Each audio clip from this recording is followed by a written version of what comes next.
Alrighty then, let's have a look at Frank Frazetta's Death Dealer by Schmobius Models. Now, I built one of these before, but I've got really interesting plans for this one. What I'm going to do here is I'm going to start the build on the Death Dealer after I obviously open the box and look at what's inside. And later, I'm going to use this 16 by 20 canvas and literally paint that background in the style of Frank Frazetta. And I'm going to build a diorama extension from the base that's part of the kit and have lights and sounds coming up underneath with red LEDs as the eyes for the Death Dealer.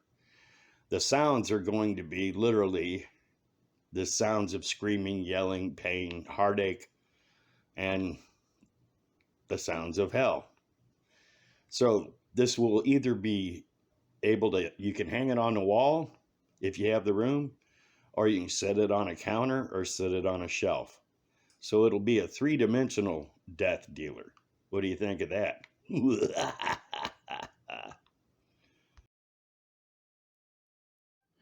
Okay, so let's see what we have in the box. Directions, parts, more parts on sprue, horsey.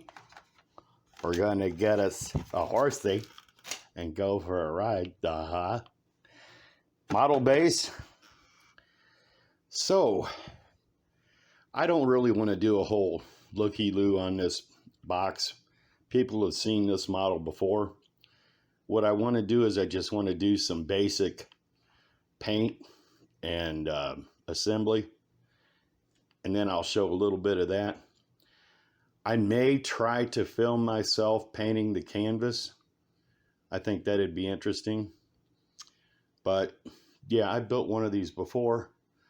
Can't wait to get started on this. I'm getting ready to wrap up 3, almost 4 models, and I've got 3 CG STL files. They're just about ready to go to print. Anyway, let me have a quick look at the back of the box art. Okay, this is the Frazetta painting of the Death Dealer. So I'm literally going to do my best to do Frank Frazetta justice and paint this in the exact style that Frank painted, which is this rough, barbaric style, but it really it drew me in even as a kid. When I'd see the Conan cover art, which is where I was first introduced to Frank Frazetta, I immediately started buying the books. Then I found out later much more about Frank Frazetta and his poster art, comic book art, etc., and ended up becoming a huge fan. So let's see if I can do this painting justice by painting the background to look exactly, or very close to exactly, like this painting here. I just want to do the background, but I might try to find some little small scale ravens or turkey buzzards or both, and have them coming out of the painting in 3 dimensions. More to come. Alrighty then, let's look at some of the projects I'm working on right now. This is a studio accurate, museum quality, and yes, I started saying that years ago. Now other people are using it. Amazing. Anyway, this is the studio scale, museum quality refit bridge from the Starship Enterprise NCC 1701. This is the bridge. As you can see, there are a lot of very fine details. Every detail you need to see is there. It's just very fine. High resolution 8K resin. How do you like that? Yeah. These are the little details that go up under the different sections of the bridge. They go up under here. here, here, and so on. Okay, as you can see, this is already good to go, ready to light. I have to drill one hole right here. And let's see, let's look at a couple other things. This is actually twice the size that it should be, because I have a couple of smaller ones, but I had this printed up just to show the detail and accuracy. I may do a complete bridge and BC deck, light it up and hang it on the wall. This is the impulse engine of the 50-inch refit. You get in there, look at the detail. The detail is all there. No one can say that it is not.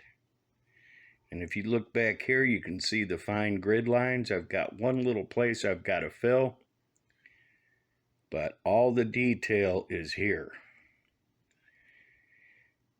Now, what I'm going to do is I'm going to start freeing this from all the support material. I've got a combat survival knife, a carpet cutter, utility knife, set of diagonal cutters. This is just for quickly freeing all of this support material.